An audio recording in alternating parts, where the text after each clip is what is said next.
अगर जीवन संयोगवश घटनाओं की एक श्रृंखला के माध्यम से उत्पन्न हुआ, जैसा कि विकासवाद दुनिया को समझाने की कोशिश करता है, तो आप जानते हैं, हमें उम्मीद करनी चाहिए कि हमारा जीवन भी केवल दुर्घटनाओं की एक श्रृंखला होगा, यानी बेतरतीब घटनाएं जिनका कोई उद्देश्य नहीं है।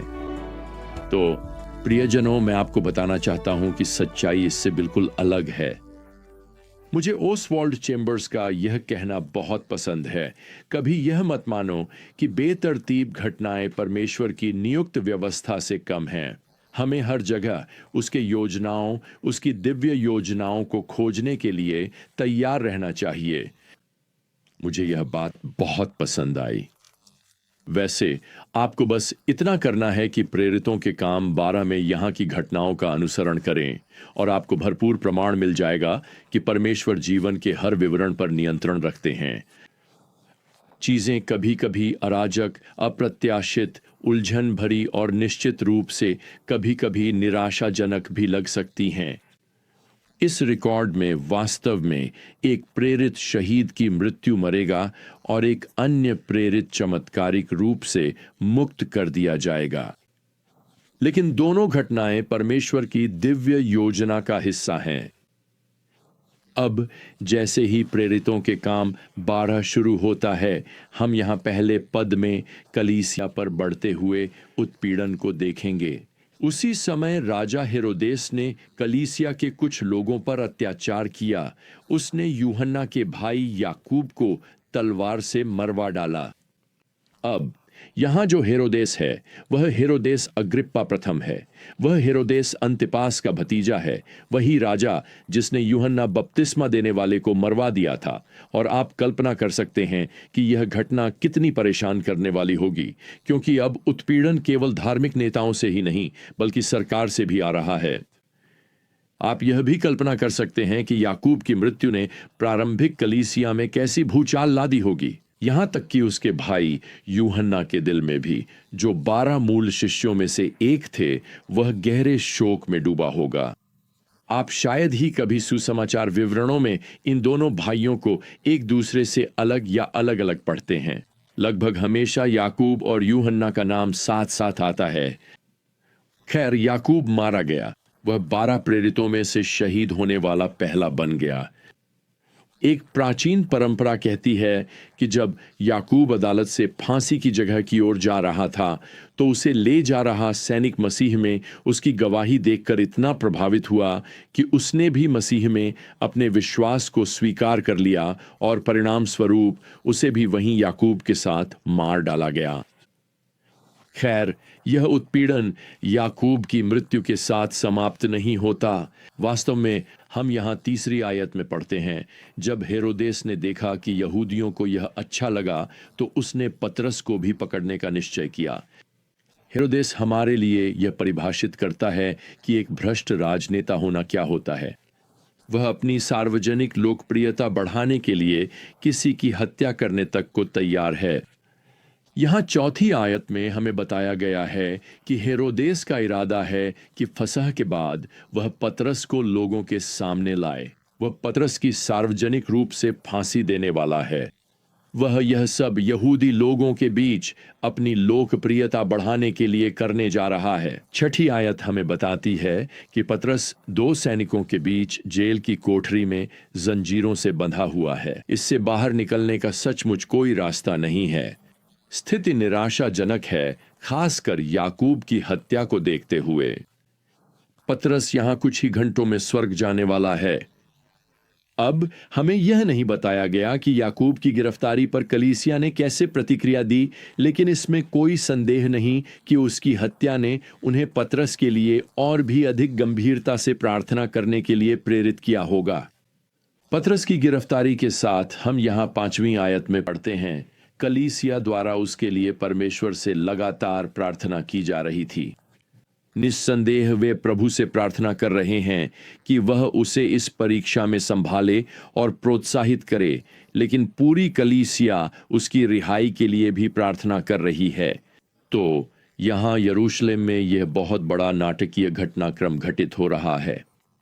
पतरस को गिरफ्तार कर लिया गया है, उसे कह सकते हैं कि रोक लिया गया है और कलीसिया उसके लिए मध्यस्थता कर रही है। अब मुझे इसमें कोई संदेह नहीं कि कलीसिया ने याकूब की रिहाई के लिए भी प्रार्थना की थी, लेकिन अपनी सिद्ध योजना और उद्देश्य में परमेश्वर ने याकूब के लिए शाश्वत मुक्ति की योजना बनाई थी। वहीं पतरस के लिए परमेश्वर की योजना तत्काल मुक्ति की है। पद 7 हमें बताता है, प्रभु का एक दूत उसके पास आ खड़ा हुआ और कोठरी में प्रकाश चमक उठा। उसने पतरस की करवट पर चोट की और उसे जगाया, कहा, जल्दी उठो, और उसकी हथकड़ियां उसके हाथों से गिर गईं। तो जाहिर है कि पहरेदारों ने कुछ भी न सुना और न ही देखा। मुझे लगता है उन्हें किसी तरह की सुप्तावस्था में डाल दिया गया है। स्वर्गदूत बस पतरस को बाहर ले जाता है और फाटक अपने आप खुल जाते हैं, और फिर बाहर पहुंचने के बाद, जैसा कि बताया गया है, स्वर्गदूत गायब हो जाता है। पद 12 हमें बताता है, और पतरस मरियम के घर गया जो यूहन्ना की माता थी, जिसका दूसरा नाम मरकुस था, जहां बहुत से लोग इकट्ठे होकर प्रार्थना कर रहे थे, और उसने दरवाजे पर दस्तक दी। जाहिर है यह प्रार्थना सभा रात भर तक चलती रही है। वे लोग पतरस की रिहाई के लिए प्रार्थना कर रहे हैं और उनकी प्रार्थना का उत्तर अब बाहर दरवाजे पर दस्तक दे रहा है। तो हमें बताया गया है कि एक युवती जिसका नाम रोड़ा था, वह दरवाज़ा खोलने जाती है, और जब वह पतरस की आवाज़ पहचानती है तो इतनी हैरान हो जाती है कि वह दरवाज़ा भी नहीं खोलती। वह दौड़कर उस प्रार्थना सभा के बीच में वापस जाती है और मूल रूप से सबको बताती है, आप लोग विश्वास नहीं करेंगे, लेकिन पतरस बाहर है। खैर, वे उसे बताते हैं कि वह पागल हो गई है, और फिर वे सुझाव देते हैं, अरे वह जरूर उसका स्वर्गदूत होगा जो दरवाजे पर है। तो इस बातचीत, इस दृश्य की कल्पना कीजिए। रोदा कहती है, वह यहां है। कौन यहां है? पतरस, वह दरवाजे पर है। रोदा, पागल हो गई हो? नहीं, मैंने उसे देखा है। भूत देखा होगा। नहीं, सच कह रही हूं, पतरस दरवाजे पर है। हम यहां प्रार्थना में व्यस्त हैं। हम पतरस के लिए प्रार्थना कर रहे हैं और तुम बाधा डाल रही हो। रोदा के जोर देने पर वे दरवाजे पर गए, उसे गलत साबित करने के लिए, और पाया कि वह सचमुच पतरस था। पद 16 हमें बताता है, और यह बताता है कि वे सभी हैरान रह गए। मुझे लगता है प्रियजनों, हम ही नहीं हैं जिन्हें यह समझने में कठिनाई होती है कि भगवान क्या योजना बना रहे हैं। असल में हमें कभी कभी यह मानना भी मुश्किल लगता है कि भगवान ने हमारी प्रार्थना का उत्तर दे दिया है। क्या यह उत्साहजनक नहीं है कि यहां तक कि प्रेरित और उनके साथ रहने वाले, उनके साथ प्रार्थना करने वाले विश्वासी भी इस बात पर विश्वास करने में कठिनाई महसूस कर रहे हैं कि यह सचमुच हो गया है। खैर, पतरस यहां पद 17 में उनसे बात करते हैं। वह कहते हैं, ये बातें याकूब और भाइयों को बताओ। और फिर हमें बताया गया है कि वह किसी और जगह चले जाते हैं। अब यह विशेष याकूब जिसका उल्लेख पतरस यहां करते हैं, यीशु के सौतेले भाई हैं, और वे यरूशलेम की कलीसिया में प्रमुख पास्टर शिक्षक बन गए हैं। खैर, अगर आप यहां इस जेल की कोठरी में वापस जाएं तो अगली सुबह पतरस जाहिर है गायब हैं।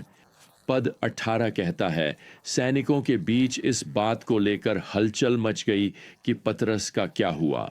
खैर, मैं सोचता हूं कि यह सच है। हेरोद अग्रिप्पा को संदेह है कि या तो पहरेदार इसमें शामिल हैं या वे अपनी ड्यूटी में लापरवाह रहे हैं, और इसी कारण दुर्भाग्यवश वह उन सभी को मौत की सजा देता है। इसके बाद हेरोद सीजरिया के लिए रवाना हो जाता है। वह उसका समुद्र तटीय महल है, उसका छोटा सा मनोरंजन स्थल, और इसमें कोई शक नहीं, वह चाहता है कि यह सब उसके पीछे छूट जाए। इसके अलावा आप जानते हैं, उसकी सार्वजनिक लोकप्रियता तो बस गिर गई है। सच्चाई यह है कि अब खुद भगवान हेरोद को न्याय दिलाने वाले हैं। यहां, जैसा कि हमें पद 20 में बताया गया है, माहौल हेरोद और समुद्र तटीय नगरों तीर और सिदोन के बीच एक शांति संधि का है। स्पष्ट है, उन्होंने हेरोद को किसी बात से नाराज कर दिया था और उसने उन पर किसी प्रकार की आर्थिक नाकाबंदी लगा दी थी। तो इन दोनों नगरों के प्रतिनिधि हेरोद के पास आते हैं। वे कैसरिया में हैं, वे महल में हैं और स्पष्ट रूप से वे इस मुद्दे को सुलझा लेते हैं। खैर, हेरोद इस मौके का फायदा उठाकर एक सार्वजनिक भाषण देता है और सच कहें तो यह सब इस बारे में है कि वह कितना महान है। वह एक शानदार वस्त्र पहनता है और पूरे राजसी ठाठ बाट के साथ सभी लोगों के सामने आता है। और यहां पद 22 में सभी लोग चिल्लाने लगते हैं, यह तो किसी देवता की आवाज है, इंसान की नहीं। दूसरे शब्दों में, हेरोद कोई इंसान नहीं है। खैर, वह तो एक देवता है। हम कल्पना कर सकते हैं कि हेरोद को यह सब कितना अच्छा लग रहा होगा। फिर पद 23 में लिखा है, तुरंत ही प्रभु के एक दूत ने उसे मारा और वह कीड़ों द्वारा खा लिया गया और उसने प्राण त्याग दिए। सर्वशक्तिमान की एक छोटी सी उंगली के इशारे से परमेश्वर हेरोद की आंतों में कीड़े छोड़ देता है जो उसकी जान ले लेते हैं। इस न्याय का कारण यहां हमारे लिए स्पष्ट रूप से बताया गया है। उसने परमेश्वर को महिमा नहीं दी। यह आज तक किसी के लिए भी डरावना कथन है। मैं आपको बताना चाहता हूं प्रियजनों, नरक ऐसे लोगों से भरा होगा जो इसी पाप के दोषी हैं, जो परमेश्वर को महिमा देने से इनकार करते हैं। परमेश्वर का न्याय केवल हेरोद के लिए नहीं है। परमेश्वर का न्याय उन सभी के लिए है जो उसकी महिमा चुराने की कोशिश करते हैं और उसके उद्धार के प्रस्ताव को ठुकरा देते हैं। तो अब यह अध्याय पद 25 में एक संक्षिप्त टिप्पणी के साथ समाप्त होता है। पौलुस और बरनबास यरूशलेम से लौटे और अपने साथ यूहन्ना को लाए, जिसका दूसरा नाम मरकुस था। अब यह अध्याय 13 में होने वाली कुछ नाटकीय घटनाओं के लिए मंच तैयार करने वाला है। लेकिन आज हम लंगर डालने से पहले एक बात है जिसे मैं नोट करना चाहता हूं। अध्याय 12 हमें याद दिलाता है कि सुसमाचार को रोका नहीं जा सकता। इस संसार के नेता प्रियजनों आते हैं और चले जाते हैं। ऐसा लगता है कि वे नियंत्रण में हैं, लेकिन स्वर्ग का राजा ही सर्वोच्च नियंत्रण में है। तो आइए आज हम इसी प्रकार की आश्वस्ति के साथ जीवन जिएं। घबराइए नहीं। परमेश्वर की योजनाएं चल रही हैं और परमेश्वर की योजनाएं हमेशा पूरी होंगी। अब प्रभु यीशु मसीह का अनुग्रह, परमेश्वर का प्रेम और पवित्र आत्मा की संगति आप सबके साथ हो। आमीन।